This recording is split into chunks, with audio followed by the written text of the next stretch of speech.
D G آئی سے ہی تھے، ظہیر الاسلام صاحب. انہوں نے کیا کیا آپ کو تو معلوم ہی اچھی طرح سے کہ انہوں نے جناب کہا کہ جی نواز شریف صاحب آپ استعفیٰ دے دیں، پیغام بھیجا اور آپ گھر چلے جائیں. اور یہ دھرنوں کے دوران کی بات ہے، دھرنوں کی اس پیریڈ کی بات ہے کہ جی I should step down and go home. تو یہ مجھے بتائیں یہ صحیح ہے؟ مجھے آ کے یہ پیغام ملتا ہے in the middle of the night. تو اور ساتھ میں یہ بھی کہ جی اگر آپ نہیں کریں گے تو پھر نتائج بھگتنے پڑیں گے، ماشاء اللہ بھی لگ جائے گا.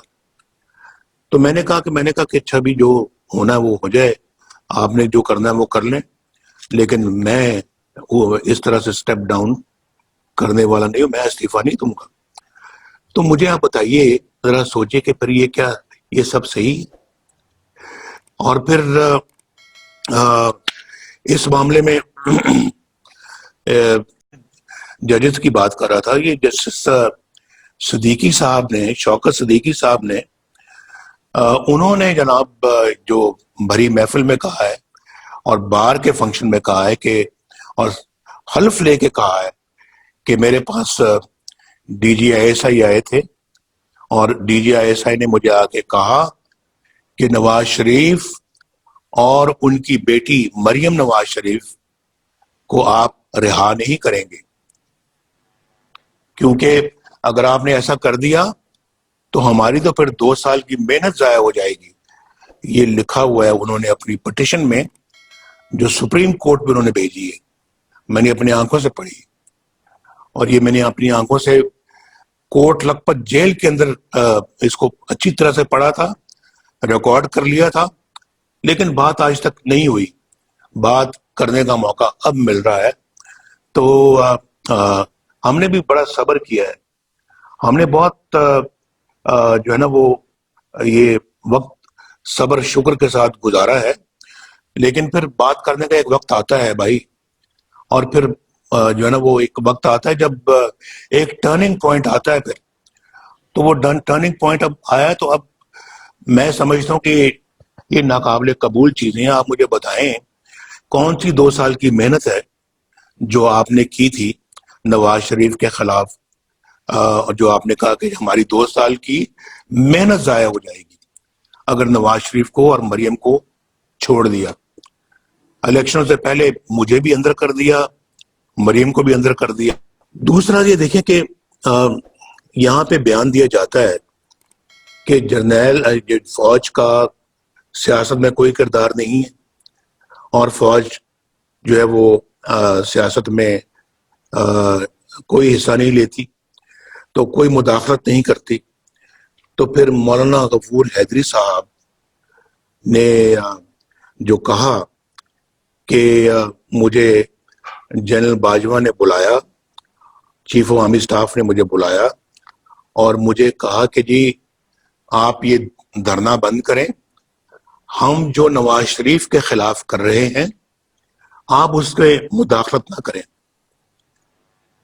پھر یہ تو کون سی سیاست رہ، کھڑے نہیں ہوتے اور پھر کوئی اور اس طرح کے فیصلے کرتا ہے، اور ہم ظلم تشدد اور جو ہے نا وہ ان زیادتیوں کے اور ظلم کے سامنے جو ہے وہ کھڑے نہیں ہوتے.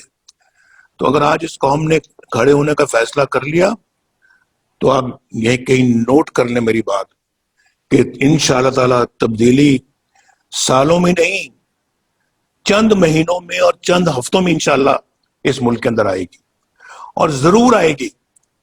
یہ اپنا جو ہے وہ اس بندے کو لے آئے ہیں سلیکٹڈ وزیر اعظم کو، تو سلیکٹڈ وزیر اعظم جو ہے وہ حق تو آپ کا تھا، لے اس کو آئے ہیں، نااہل آدمی ہے، آتا جاتا کچھ نہیں ہے، پاگل ہے، اور اس کو پتہ ہی نہیں ہے حکومت سازی، حکومت کرنا کس کو کہتے ہیں، حکومت چلانا کس کو کہتے ہیں. اور اس بندے کو تو کوئی اس شعور ہی نہیں ہے، تو خالی ہے اس کا ذہن. تو اس بندے کو لے آئے ہیں، اور اب پچھتا تو رہے ہوں گے کہ لائے بھی تو ہم کس بندے کو لے کے آئے ہیں. لیکن اب آپ لائیں, آپ ہی کو جواب دینا ہوگا. اس بندے کو آپ نے جو ہے نا مسلط کر دیا اس قوم کے سر پر, تو قصوروار تو سب سے بڑے آپ ہیں. تو یہ بندہ تو قصوروار ہے ہی ہے, لیکن اس سے بڑے قصوروار آپ ہیں, اور آپ کو یہ جواب دینا ہوگا, اور ہم جواب لیں گے, ہم ضرور لیں گے جواب. یہ میرا خیال ہے کہ یہ ہماری جو پی ڈی ایم ہے اس کا یہ فیصلہ ہے, اور اس فیصلے کو ہم نے امپلیمنٹ کرنا ہے انشاءاللہ. یہ آج نہیں تو کل, کل نہیں تو 6 مہینے میں, سال میں. یہ کیا پاکستان میں پوچھ رہا تھا کہ جو کچھ ہم ہو رہا ہے وہ صحیح ہے, اور الیکشنوں پہ بات ہو رہی تھی کہ کیا الیکشن میں جو دھاندلی ہوئی ہے وہ صحیح تھی, اس کو مان لیں ہم.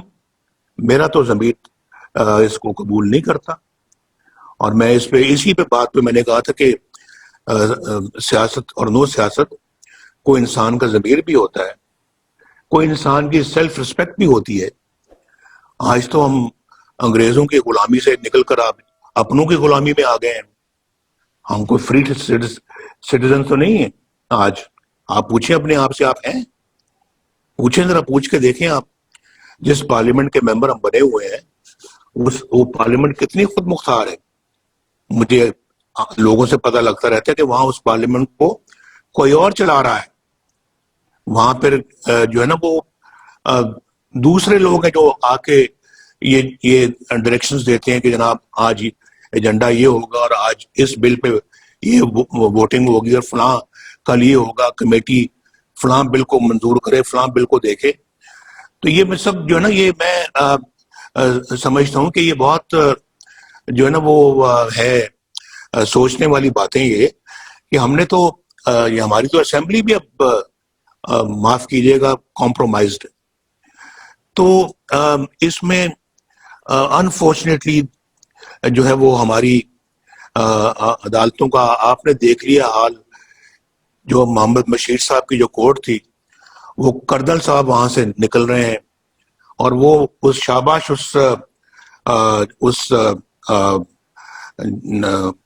جرنلسٹ کی جس نے اپنا ان سے پوچھ لیا کہ جناب آپ یہاں کیا کرنے آئے تھے, اور آپ یہاں پر کس کو ملے ہیں, اور ہمیں بھی اجازت دے دیں کہ ہم بھی جج صاحب کو مل سکیں. اور وہ کتاب سے منہ چھپا رہا ہے اپنا. کیا ضرورت تھی چھپانے کی اگر دل میں چور نہیں تھا؟ دل میں چور تھا تو منہ چھپایا نا. بات کرنے کی, جواب دینے کی ہمت نہیں تھی, کیونکہ سوال صحیح پوچھے جا رہے تھے. تو اس طرح سے شہباز صاحب جو کہ ایک انڈسٹریل بیک گراؤنڈ سے ہیں, اور ماشاءاللہ اس زمانے میں اللہ کے فضل و کرم سے ہمارا جو کاروبار تھا 1972 میں اربوں روپے کا کاروبار تھا, اربوں کا. آپ ریکارڈ کی بات ہے, میں غلط نہیں کہہ رہا. ہزاروں لوگ تھے جو کام کرتے تھے ہمارے فیکٹری میں. تو اس کو تو آپ نے پکڑ لیا کہ آپ کے ذرائع جو ہیں وہ میچ نہیں کرتے, آپ کے جو ہیں وہ اس سے آپ کے اخراجات سورسز سے میچ نہیں کرتے. تو بھائی مجھے تو سمجھ نہیں آتی کہ کیوں نہیں میچ کرتے. تو آپ نے عاصم سلیم باجوہ, جنرل عاصم سلیم باجوہ, اس کو تو آپ نے پکڑا ہی نہیں. پکڑا آپ نے شہباز شریف کو لیا ہے. پکڑنا تو اس کو چاہیے تھا آپ کو, جس نے پچھلے 15-20 سالوں میں پتہ نہیں کہاں سے ریسورسز کروڑوں روپے اربوں روپے کے اثاثے بنا لیے ہیں آپ, اور وہ بھی ملک سے باہر بنائے ہیں آپ نے اثاثے. پکڑے گئے ہیں, اور اس پہ تو یہ وزیر اعظم جو سو کالڈ وزیر اعظم ہے, اس کا استعفیٰ بھی ایکسیپٹ کرنے کے لیے تیار نہیں ہے, اور اس کو کلین چٹ دے دیے, سرٹیفکیٹ دے دیا ہے, جیسے کہ انہوں نے عمران خان صاحب نے جو ہے وہ جو ثاقب نثار صاحب سے کلین چٹ حاصل کی تھی, اس کو بھی کلین چٹ دے دیے. میں بنی گالہ کی بات کروں, اور اس کو انہوں نے عاصم سلیم باجوہ کو کلین چٹ دی ہے کہ آپ جی بہت محترم ہیں, آپ تو بالکل صحیح ہیں, دیانتدار ہیں, بہت اچھے ہیں, لیں بیٹھیں آپ نہیں باہر جا سکتے, آپ نہیں چھوڑ سکتے. اور شہباز صاحب کو پکڑ کے اندر کر دیا ہے. تو بھائی ان چیزوں کو ہم دیکھ رہے ہیں، روز روز دیکھ رہے ہیں، اور پھر ہم اپنا جو ہے اس کے باوجود جو ہے وہ جدوجہد نہیں کریں گے اس ساری ناانصافی کو، بے انصافیوں کو بدلنے میں، اس سارے زیادتی اور ظلم کو ختم کرنے میں،